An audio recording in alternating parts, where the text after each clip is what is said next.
Hello and welcome to Mum's Fitness Journey. This is the "Oh my God, I'm pregnant" video series. So congratulations on your pregnancy, yeah, I bet you are definitely going through some emotions right now as far as questions about, what do I do when I'm pregnant? Can I train? What are the benefits of training? Why do people train? Fears, excitement, all of those things. So now, this video series is here to take out all of that confusion around your fitness journey through your pregnancy and answer your most pressing questions. I will take you through the exercise guidelines from the American College of Sports Medicine and explain how they will relate to you, along with 3 great exercises to get you started that will have a really great impact on your pregnancy journey. Now, step 1 is that you have to get the green light from your doctor, or exercise professional while you're pregnant. That's very important. Step 2 is ACSM, so the American College of Sports Medicine, promotes 30 minutes, 3 to 4 days a week of moderate physical activity. Now, if you were doing more than that when you were before you were pregnant, then fantastic. You can keep doing what you're doing. If you were doing less than that, we want to get you up to at least 30 minutes, 3 to 4 days a week of moderate physical activity. That's really important and it will really have great benefits for your baby. Now, step 3, what type of exercise do we do? Most important thing is that we do exercise that you love and that's going to promote the best outcome for you through your pregnancy and for your baby. So, we're going to be looking at exercises to decrease your risk of lower back pain, which has an 88% of pregnancies have lower back pain experience. So we want to minimize that as much as possible. We want to minimize your risk of rounded shoulders. So rounded shoulders is when you start to have your shoulders drawn forward because your pecs get really tight, your shoulders are a little bit weak.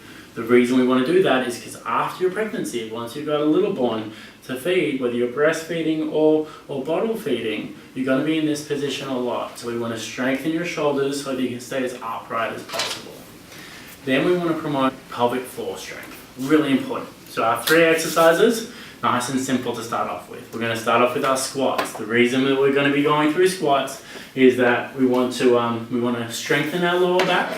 And we also want to have nice strong legs. We want to be burning calories to just promote that blood flow through the body and that blood flow to your baby. So, going through our squats, we want to make sure that our knees don't go past our toes. So just leaning back, you want to lean forward just a little bit. Okay, so we're going for 60 seconds. So nice and simple, you can have your hands forward as well. This might become more important as you go through the stages of pregnancy and you get a little bit bigger. So we've got 20 seconds left. Okay, so again, this is to make sure that your lower back pain, if you have any, is either minimized or obliterated.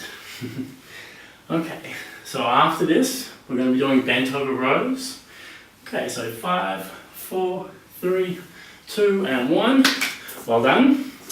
So, bent over rows. We can use a weight for this. Remember, you can get a carton of milk, you can get anything. But what we want to do is have one foot in front of the other.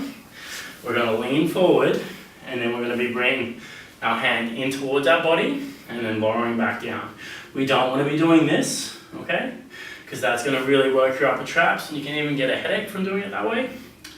We want to make sure that our shoulder stays down, and we're pulling straight into the body. And we're going to do this for 60 seconds on each side. So don't feel like you have to get too much weight, but this is really, really good to minimize that risk of rounded shoulders. Beautiful. So we've got 30 seconds left. That's it. Keep it going. And if you can breathe out as you bring the weight into your body, so breathing out now, and then breathing in, and breathing out, and breathing in. Doing great. Alright, so let's keep it coming. Just another 10 seconds left, and then we'll switch it over. That's it, so just that breath out as you rise. Beautiful. And now swapping it over, well done. Okay, so swapping over, so 1 foot in front of the other, we've got our hand on our knee, leaning forward and straight into the body. And so 60 seconds. Now, something I want you to remember as well is there are other ways that we could do this. So for example, if you do have lower back pain for other reasons, because it would be unlikely you'd be experiencing them this early in pregnancy, but you may. We can also do the same exercise with a band. So that's another way to go.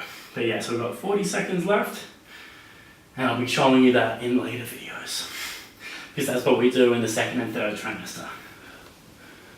That's it. So 30 seconds left. We're going to have a nice straight back. So our abs are drawn in, shoulders are being squeezed together as we come up. That's it. So 20 seconds left, and then we've just got one more exercise to go.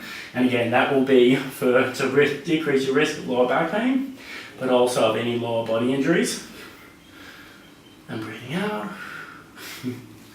Now 5, 4, 3, 2, and 1. Beautiful. Well done.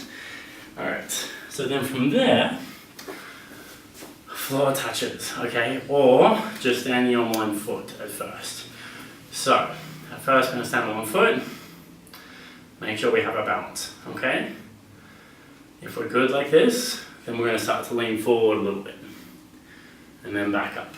If we're feeling unstable, we'll just stay there. But otherwise, you're going to go all the way down to the ground, fix your eye on something in front of you, and then straight back up. And if you're on a mat, it's even more wobbly. So lowering down, try not to take out anything behind you, and then coming back up. Whew, there are the plants. All right, and then back up. Oh, and see if I'm all over the place today. That's it. And fixing your eye. Oh, this mat is soft. That's it. And then come back up. Beautiful. Okay, and then swapping it over. So fixing your eye, lowering down, extending back. Hopefully there's nothing behind you. You can bring that knee right up. Lowering down, extending out. Beautiful, you're doing good. So just keep it going. We're going for our 1 minute on each side. It doesn't have to be fast or anything like that. And as you can see, I've got the wobbles in my ankle too. I'm going to blame it on the lack of being able to multitask. That's it. But yeah, so if you have the wobbles, don't worry about it at all. Just go through the motions. Yeah, there's no rush. It's just about going through the activity. It's not about how fast you smash it out or anything like that. You're making improvements just by doing it. Whoop. And then 5, 4, 3, 2, 1. Oh, well done. Okay, so now we can move on. So those are 3 great exercises to do. So the squats to decrease your lower back pain, to get your heart rate up, and to get you to be drawing more blood towards your baby, and and just to get your heart rate up, to keep you healthy, because there will be going into more detail, but there are a lot of changes that happen in your body in that first trimester, and the fitter and healthier you are, the better. Okay, bent over rows to decrease your risk of having rounded shoulders. Okay, either during pregnancy or post-natal, once you're back into it, back into caring for your baby. Caring for your baby for the first time. And then you've got your single arm floor touches.